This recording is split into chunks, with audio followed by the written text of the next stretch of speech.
ඇමරිකාවේ කැලිෆෝනියාවේ තියෙන ඩෙත් වැලි කියන්නේ ලෝකයේ වාර්තාගතම උණුසුම්ම තැන.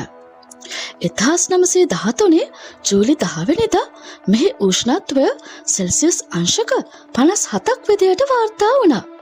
ඒ කියන්නේ ෆැරන්හයිට් අංශක 134ක්. මේක තාම ලෝක වාර්තාවක්. හැබැයි දැනුත් හැම ගිම්හානයකම උෂ්ණත්වය සෙල්සියස් අංශක 49යි. ඒ කියන්නේ ෆැරන්හයිට් 120ට වඩා වැඩි වෙනවා. ඩෙත් වැලි කියන්නේ මුහුදු මට්ටමට වඩා පහළින් තියෙන වටේම කඳු වලින් වටවෙච්ච ලොකු බේසමක් වගේ තැනක්. රස්නේ හුළඟට යන්න තැනක් නැහැ. ඉරේලිය කෙලින්ම පොළවට වදිනවා.